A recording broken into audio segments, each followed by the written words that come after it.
วันนี้เช็คอินกันสดๆในสตูดิโอเลยนะคะนักลงทุนที่เชี่ยวชาญเรื่องของการใช้โรบอทหรือว่าใช้ระบบหุ่นยนต์นะคะเป็นหนึ่งในผู้ที่คิดค้นโรบอทขึ้นมาใช้เพื่อเทรดจริงๆแล้วก็กำลังจะทำให้เกิดปรากฏการณ์การใช้โรบอทเทรดเกิดขึ้นในเมืองไทยด้วยนะคะ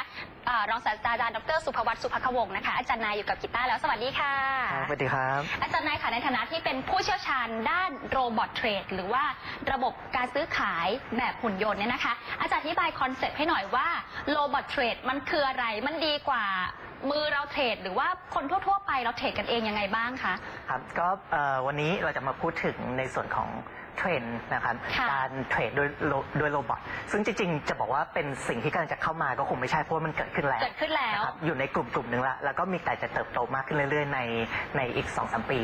ที่กำลังจะถึงนี้นะครับถามว่าโรบอทคืออะไรทำไมเราต้องใช้มันนะครับผมมองอย่างนี้ว่าโรบอทจริงๆไม่สำคัญอะไรเลยถ้าคน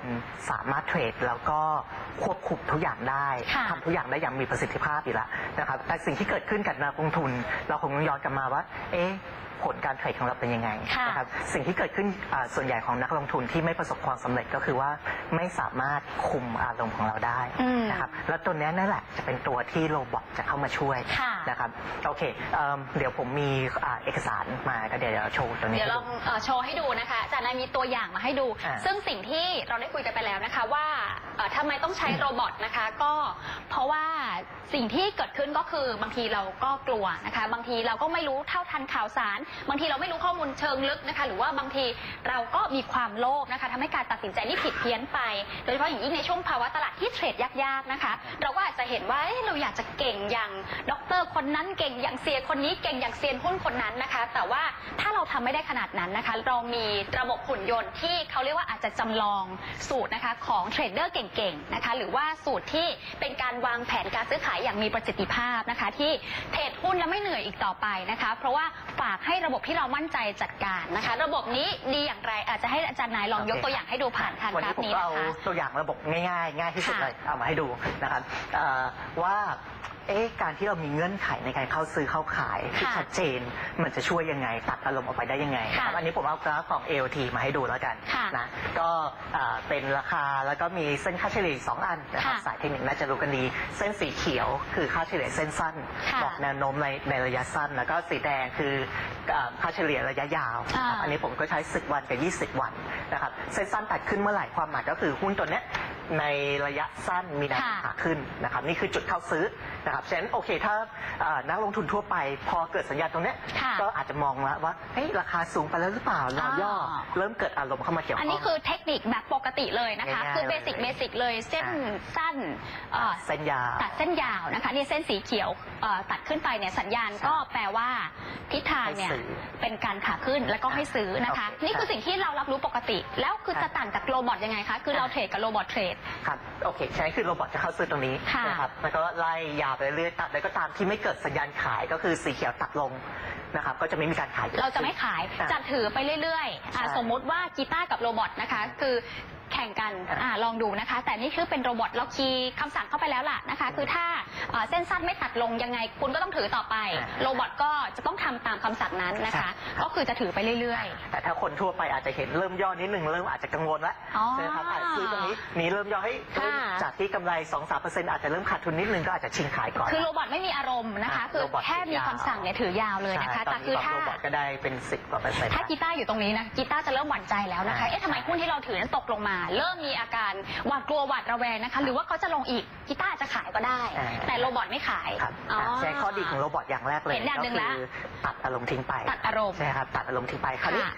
กีตาร์อยากรู้ไหมว่าโอเคถ้าเราเอาระบบตัวนี้ไปใช้งานจริงๆนะครับผลตอบแทนมันจะได้มากน้อยขนาดอันนี้สำคัญเลยที่อยากรู้นะคะคุณผู้ชมก็คงอยากรู้แล้วคือถ้าเราไม่ขายเองเราให้ระบบโรบอทซื้อขายให้เรา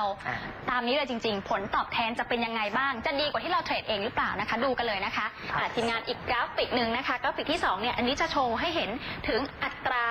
ผลตอบแทนนะคะลองดูกัน อันนี้คืออยากจะขยี้ตานะคะแต่ว่านี่คือเป็นสิ่งที่ออกมาจริงๆนี่คือผลตอบแทนแหละค่ะใช่ครับอันนี้ก็คือเราก็ใช้ที่ผมบอกนะค่าเฉลี่ยเส้นสั้นเส้นยาวนะครับผมลองทำการทดสอบย้อนหลังก็คือเอาข้อมูลในอดีตทั้งหมดมาหมดเลยตั้งแต่ปี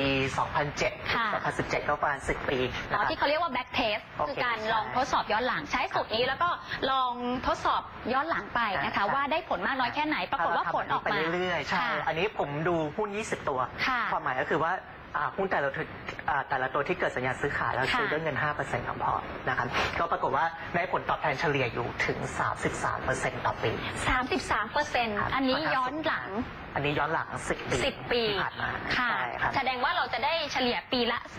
33%ตลอดระยะเวลา10 ปีถ้าระบบที่เราวางเอาไว้นะคะทำงานตามระบบนี้ซึ่งถ้าเป็นระบบจะทำแต่คือถ้าเป็นเราไม่แน่เหมือนกันเป็นเราบางทีด้วยอารมณ์ต่างๆไม่กล้าถือยาวเขาก็จะมีปัญหาเกิดขึ้นโอเคอันนี้คือในส่วนของผลตอบแทนแต่คราวนี้มันมีความเสี่ยงที่เกิดขึ้นความเสี่ยงตัวนี้นะครับที่เขา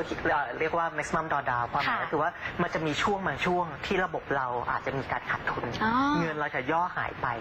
อันนี้คือจำนวนเงินที่ย่อลงไปมากที่สุดก็คือจะมีช่วงหนึ่งที่เราอาจจะเงินหายไปสักประมาณเกือบ 30% นะครับมีอยู่100อาจจะหายไปสักประมาณ29 บาทกว่า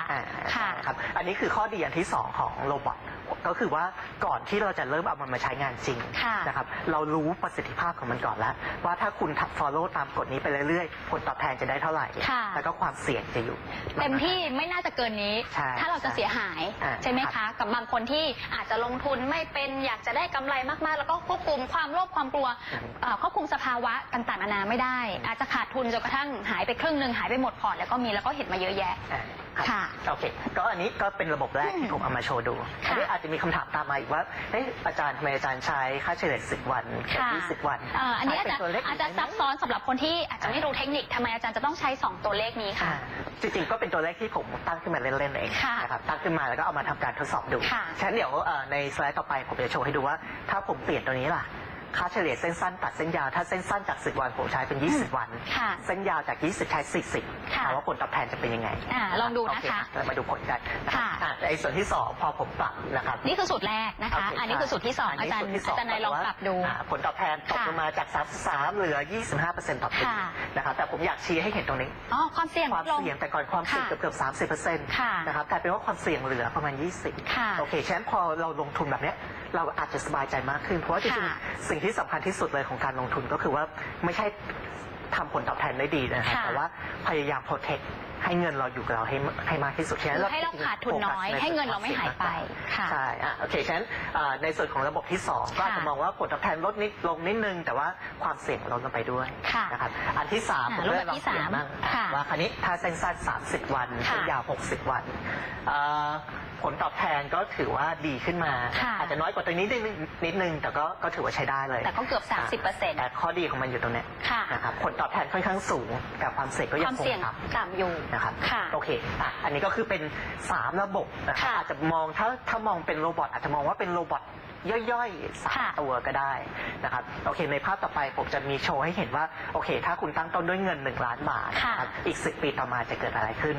อันนี้น่าฟังมากยังไงคะอาจารย์คะปี 2007 เราอยู่ตรงนี้ใช่ไหมครับตั้งต้นเรามีเงินอยู่1 ล้านบาทถ้าเรารันไอ้โรบอท3 ตัวนี้ทำตามระบบไปเรื่อยๆนะครับ10 ปีต่อมาเนี่ยคือสิ่งที่เกิดขึ้นนะครับระบบที่1จาก1 ล้านกลายเป็น18 ล้านอันนี้คือจากปี 2007 มาถึงปีปัจจุบันมาถึงล่าสุดวันที่1 มิถุนายนนี้เลยเพิ่งจะ1 มิถุนา 2017เราจะมีเงินอยู่ประมาณ18 ล้านจาก1 ล้านกลายเป็น18 ล้านในพอร์ต10 ปีถ้าเราทำตามระบบนะโอเคครับอันนี้ก็คือในส่วนระบบที่1ของเราใช่ไหมครับโอเคระบบที่2ของเราจะอยู่แถวๆนี้จาก1 ล้านจะกลายเป็น9 ล้านกว่าแล้วก็ในส่วนของระบบที่3ก็1 ล้านกลายเป็น13 ล้านโอเคระหว่างทางอย่างที่ผมบอกคือว่าเราไม่ควรจะดูแค่ผลตอบแทนอย่างเดียวมันมีความเสี่ยงเข้ามาเกี่ยวข้องด้วยใช่ไหมครับอย่างเช่นตัวนี้เรารู้ว่าผลตอบแทนมันดีแต่ว่าระหว่างทางช่วงที่มีปัญหาทางเศรษฐกิจต่างๆมันก็มีการย่อตัวที่รุนแรงเหมือนกัน30%นะครับโอเคฉะนั้นถ้าตอนนี้เรามีช้อยผมให้กีตาร์เลือกโรบอทตัวที่1ตัวที่2ตัวที่3 กีตาร์จะเลือกตัวไหนคือมุ่งหาผลตอบแทนเป็นหลัก สนใจตัวที่ 1แต่ว่าคือคิดไปคิดมาแล้วเนี่ยนะคะคือก็รู้สึกว่าตัวที่3เนี่ยค่อนข้างจะสบายใจเพราะว่าคือความเสี่ยงก็ค่อนข้างจะต่ำนะคะผลตอบแทนก็ถือว่าสูงมากพอใช้ได้เหมือนกันนะจากล้านโตเป็น13 ล้านค่ะเพราะคือส่วนใหญ่นักลงทุนจะมองหาแต่ผลตอบแทนอย่างเดียวนะครับก็จะมองหาตัวหนึ่งอย่างเดียวเพราะตัวหนึ่งได้ผลตอบแทนนั้น30 กว่า%ต่อปีใช่ไหมครับแต่สิ่งที่เกิดขึ้นเมื่อเอาไปใช้งานจริงก็คือว่าในช่วงที่สภาพตลาดมันแย่เราทนไม่ได้หรอกที่จะเห็นเงินเราหายไปเกือบ30%นะครับฉะนั้นคือสิ่งที่เกิดขึ้นคือว่าเราไม่ควรจะเอาเงินของเราทั้งหมดไปกองไว้ที่ก้อนนี้ก้อนเดียวนะครับต้องทำยังไงคะโอเคถามว่าโรบอททำยังไงผมโชว์ให้ดูแล้วกันแทนที่เราจะฟันธงเลือก1 2หรือ3เดี๋ยวเราจะจัดการคอมไบน์ลองดูนะคะคาบต่อไปนะคะจะเป็นคำตอบของทุกอย่างว่าทำไมต้องโรบอทนะคะคือถึงแม้จะมีสูตรที่ดีมีไอเดียวิธีคิดในการลงทุนที่วางเงื่อนไขมาดีแล้วนะคะแต่ว่าในโลกนี้ก็ไม่มีอะไรที่ดีที่สุดเสมอไปนะคะการลงทุนก็ต้องปรับเปลี่ยนไปตามสภาวะตลาดคือถ้าเรามีสูตรให้เลือกนะคะถ้ามีหลายแนวทางรองรับความผันผวนของตลาดได้นั่นจะดีที่สุดก็เลยนำมาสู่การคอมไบน์หรือว่าการรวมสูตรการซื้อขายหุ้นต่างๆเนี่ยนะคะมาอยู่ในโรบอท1 พอร์ตของเราครับก็คือตอนนี้แทนที่เราจะเหมือนก็เอาเงินทั้งหมดเรามากองมาที่โรบอทตัวที่1ตัวเดียวใช่ไหมครับเราจะแบ่งเงินตัวนี้เป็น3 ก้อนนะครับลงโรบอทตัวที่1ตัวที่2ตัวที่3ใช้เสมือนกับว่ามีโรบอทแม่ตัวหนึ่งโรบอทแม่มีโรบอทย่อยทำเงินให้3ตัวนะครับเมื่อไหร่ก็ตามที่แต่ละโรบอทเกิดสัญญาณซื้อขายก็ทำการซื้อขายทันทีเลยนะครับฉะนั้นไอ้ตัวที่ผมเขียนว่าคอมไบน์ตัวนี้อันนี้คือผลตอบแทนหลังจากที่เราทำการรันโรบอททั้ง3ตัวพร้อมกันนะครับก็อันนี้มีงานวิจัยมาสปอร์ตเรียบร้อยแล้วว่าเมื่อคุณทำการคอมไบน์ระบบนะครับอย่างถูกวิธีความผันผวนของเงินของเราจะลดลงไปมากนะครับฉะนั้นคือโอกาสที่ maximum drawdown สูงจะน้อยนะครับในขณะเดียวกันผลตอบแทนก็จะอยู่ในระดับที่ดีด้วยนะครับโอเคคราวนี้ย้อนกลับมาว่าทำไมต้องเป็นโรบอทอันนี้คือประเด็นสุดท้ายที่ผมอยากพูดถึงนะครับเพราะผมว่าสำคัญตัวแรกเราบอกว่าเราจะซื้อหุ้นไม่เกิน20ตัวใช่ไหมครับนี่ก็20ตัวนี่20ตัวฉะนั้น3ระบบ3โรบอทถ้าคุณเทรดมือเองคุณต้องมานั่งเฝ้าหุ้น60ตัวทุกวันคนไม่สามารถทำได้แน่นะครับคือเหนือกว่าความสามารถของมนุษย์ระดับปกติธรรมดาจริงๆนะคะแต่คือคอมพิวเตอร์นะครับสามารถสแกนหุ้นได้ทั้ง700ตัวนะครับเมื่อไหร่เกิดสัญญาณซื้อขายทำการซื้อขายทันทีนะครับฉะนั้นคือนี่เป็นเหตุผลว่าทำไมเราจำเป็นต้องใช้ระบบอัตโนมัติต่างๆเข้ามาช่วยบริหารพอร์ตการลงทุนของเราค่ะซึ่งที่อาจารย์นายบอกไว้อย่างชัดเจนก็คือเหมือนมีเทรดเดอร์เก่งๆนะคะถอดความสามารถมันสมองของเทรดเดอร์ระดับโลกเทรดเดอร์ที่เป็นสุดยอดมาอยู่ในพอร์ตของเรารวมๆกันนะคะคือถ้าใช้3สูตรเหมือนเรามีสุดยอดเทรดเดอร์3คนช่วยเทรดให้เราโดยที่เราจริงๆแล้วนะคะไม่ได้ต้องทำอะไรเลยนะคะในวันที่มีการซื้อขายหุ้นอยู่เนี่ยแต่ว่าคือเราอาจจะต้องมานั่งดูหรือว่าเลือกสูตรอะไรที่จะเหมาะกับการลงทุนของเรารู้โอกาสผลตอบแทนรู้สถิติย้อนหลังรู้ความเสี่ยงนะคะในปัจจุบันนี้ก็มีให้บริการเยอะนะคะสำหรับโรบอทนะคะต้นทุนอาจจะสูงสักหน่อยแต่ว่าก็เชื่อว่าถ้าอนาคตนะคะมีการพัฒนาขึ้นมามากเรื่อยๆเนี่ยรายย่อยก็สามารถเข้าถึงระบบโรบอทได้ไม่ยากอย่างแน่นอนนะคะนี่ก็เป็นไอเดียดีๆนะคะในการลงทุนที่อาจารย์นายจาก Stock Tomorrow มาแชร์เช้าวันนี้นะคะขอบคุณมากเลยค่ะครับในช่วงนี้พักกันก่อนสักครู่นะคะในช่วงหน้าไปติดตามข่าวสารกันต่อกับคุณอ๋อยคุณอ๋องค่ะ